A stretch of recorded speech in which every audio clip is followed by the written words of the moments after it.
आज हम बात करने वाले हैं किताब ब्रेकफास्ट विद सोक्रेट्स के बारे में, जिसे लिखा है रॉबर्ट रॉलैंड स्मिथ ने।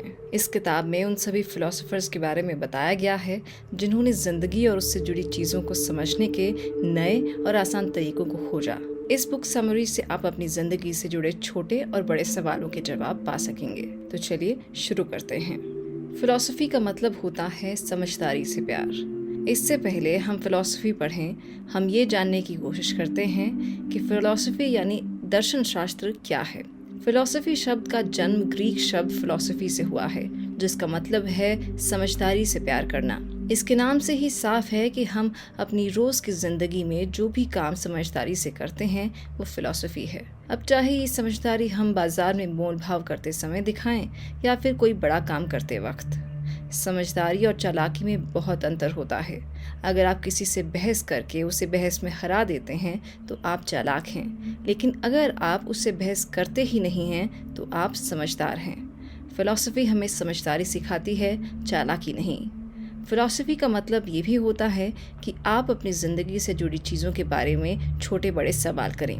इन सवालों में से कुछ सवाल इस तरह के हो सकते हैं: मुझे बाज़ार में कितने पैसे खर्च करने चाहिए? मुझे अपनी सेहत बनाए रखने के लिए कितना खाना खाना चाहिए? फिलॉसफी सिर्फ छोटे छोटे सवालों के बारे में ही नहीं, बल्कि इसका नाम बड़े बड़े सवालों से भी है।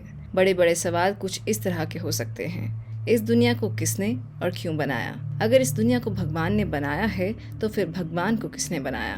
तो इन सभी बातों से एक बात साफ है कि फिलॉसफी का मतलब है अपनी ज़िंदगी से जुड़े छोटे बड़े सवाल पूछना।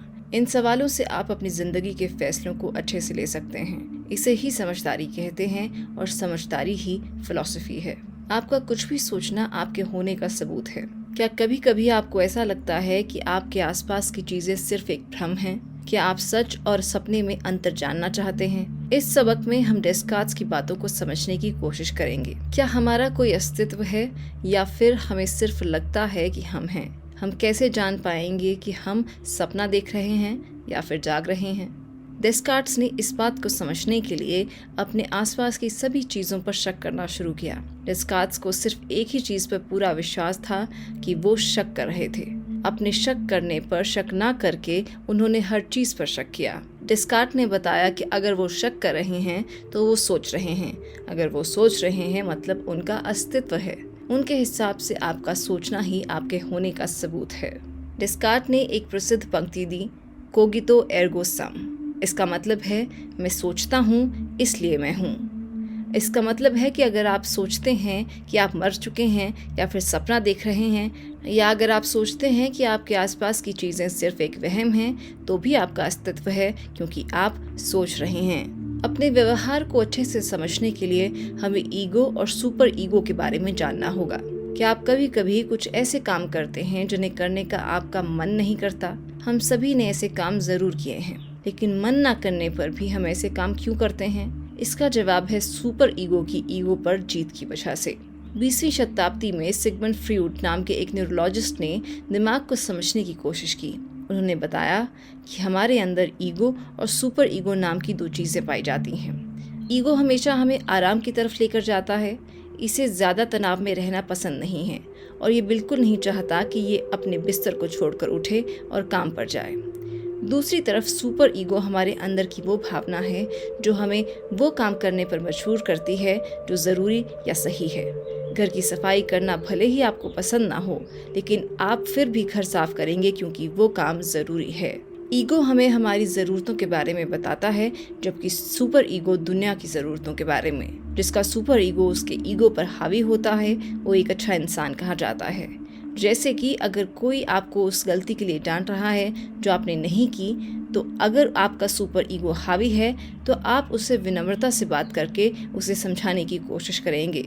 रोज़ सुबह उठकर काम पर जाना किसी को भी नहीं पसंद है, लेकिन फिर भी वे काम पर जाते हैं क्योंकि उनका सुपर ईगो उनकी ईगो से जीत जाता है। आप भीड़ के साथ रहकर अपनी किस्मत पर जीत हासिल नहीं कर सकते। नीत्शे अपने सुपरमैन के कॉन्सेप्ट की वजह से जाने जाते हैं।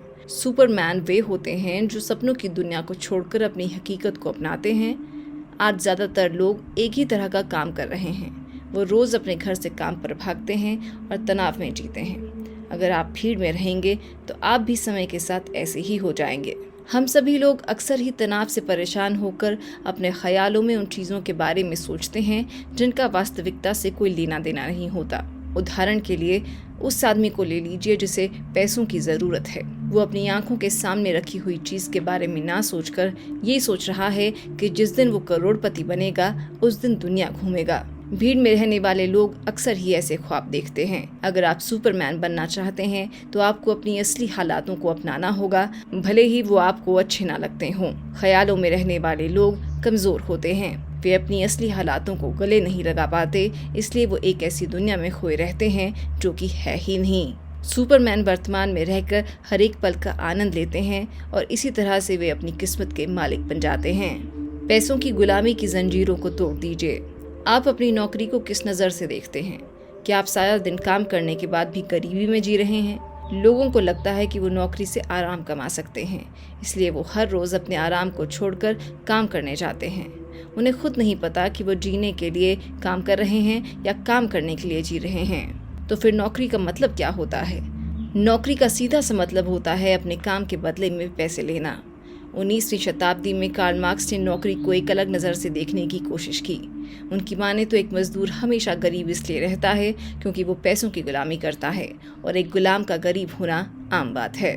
दूसरी तरफ एक एम्पियर ऐसे गुलामों का मालिक होता है और मालिक का अमीर होना भी एक आम बात है। गरीब मजदूर हमेशा अमीरों के बनाए हुए ढांचे में काम करके उनको अमीर बनाते रहते हैं और क्योंकि अमीरों का काम पहले से ही कोई और कर रहा है, इसलिए वो कम काम करके भी अच्छे पैसे कमाते हैं।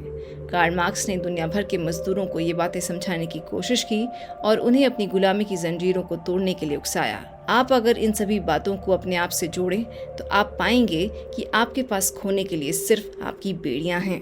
अमीर बनने के लिए आपको ज्यादा मेहनत और कम आराम करना होगा। कार्ल मार्क्स ऐसे अकेले व्यक्ति नहीं थे जिन्होंने लोगों को अमीरी या गरीबी के बारे में बताया। उनके बाद मार्क्स वेबर नाम के एक समाजवादी ने लोगों को अमीर बनने का दूसरा रास्ता बताया। वेबर की मानिए तो ज्यादा मेहनत और कम खर्च करना अच्छी आदत है जो हमें भगवान के करीब ले आती है। भगवान के करीब आ जाने की वजह से संपत्ति भी हमारे पास आ जाती है। दूसरी तरफ ज्यादा पैसा खर्च करना अच्छी आदत नहीं है क्योंकि वो हमें भगवान से दूर ले जाता है, जिससे संपत्ति भी हमसे दूर चली जाती है। वेबर के हिसाब से अगर आपको अमीर बनना है तो आपको ज्यादा से ज्यादा मेहनत करनी होगी और कम से कम आराम करना होगा। अपनी जरूरतों को कुर्बान करके आप अमीर बन सकते हैं। एक सरल और सीधी जिंदगी ही हमें अमीर बनने के रास्ते पर ले जाएगी। दुनिया में ऐसे बहुत से लोग हैं जो गरीब थे लेकिन उन्होंने ऊपर तक का रास्ता तय किया। वे ऐसा सिर्फ इसलिए कर पाए क्योंकि उन्होंने एक सरल जिंदगी को अपनाया। आज किताब के इस हिस्से तक ही बात करेंगे। जल्द मिलते हैं एक नई वीडियो के साथ।